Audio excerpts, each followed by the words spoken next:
মই কল্পিতা আপোনালোক সকলোকে পুনৰবাৰ কল্পিতা ক্ৰিয়েটিভ কৰ্ণাৰলৈ স্বাগতম জনাইছোঁ। আশা কৰিছোঁ আপোনালোক সকলোৱে বহুত ভালে আছে। আজি মই শ্বেয়াৰ কৰিম আপোনালোকৰ লগত এই কাপোৰযোৰ। আপোনালোকে ভিডিঅ'টো একেবাৰে শেষলৈকে চাব আৰু যদি ভাল পায় লাইক কমেণ্ট আৰু শ্বেয়াৰ কৰি দিব। ঠিক আছে ফ্ৰেণ্ডছ, বলক চাওঁ।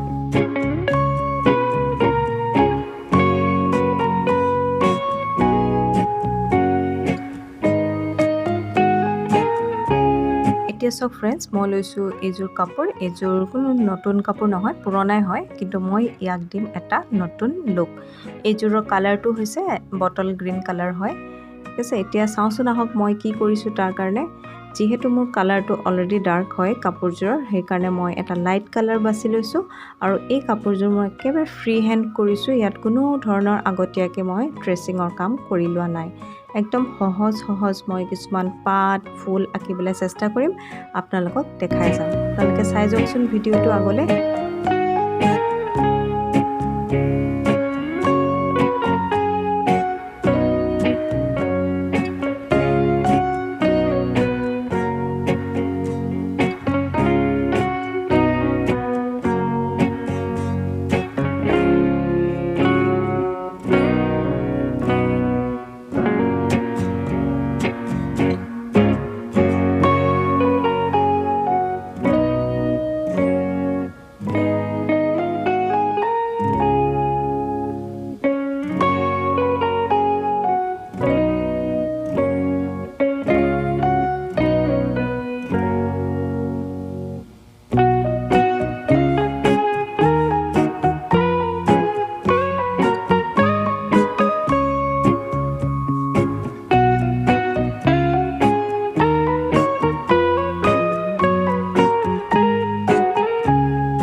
ফ্ৰেণ্ডছ, মই লৈছোঁ য়েল্ল' কালাৰ আৰু য়েল্ল' কালাৰেদি মই এটা ত্ৰিভুজ বনাম আৰু এইখিনি মই কৰিম কিছুমান সৰু সৰু ষ্ট্ৰক দি পেলাই।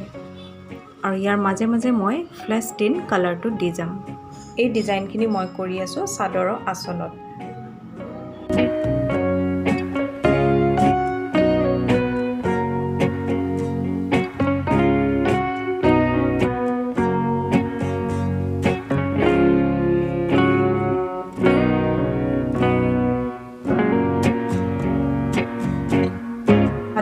মাজভাগত মই কিছুমান সৰু সৰু ফুল দিছোঁ আৰু এই ফুলখিনি বনাওঁতে চাওক মই ষ্ট্ৰকডাল বাহিৰৰ পৰা ভিতৰলৈ আনিছোঁ।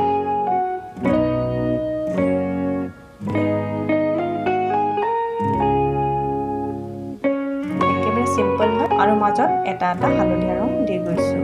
এই হালধীয়া ৰংটোৱে চাদৰখনৰ উজ্জ্বলতাটো বঢ়াই দিছে।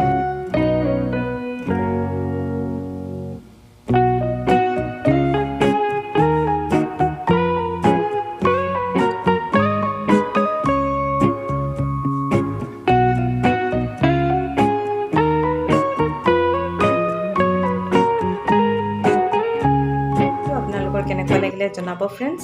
আৰু আপোনালোকৰ ওচৰতো যদি এনেকুৱা কিবা পুৰণা কাপোৰ আছে যিটো আপোনালোকে এটা নতুন কৰিব বিচাৰিছে, তেতিয়াহ'লে আপোনালোকে এই ধৰণৰ ডিজাইন কৰি ল'ব পাৰে। বা যদি আপোনালোকে প্ৰেক্টিছ কৰিব বিচাৰিছে, ফেব্ৰিক পেইণ্টিং প্ৰথমবাৰ কৰি আছে, তেতিয়াহ'লেও এই ধৰণৰ পুৰণা কাপোৰত প্ৰেক্টিছ কৰিব পাৰে।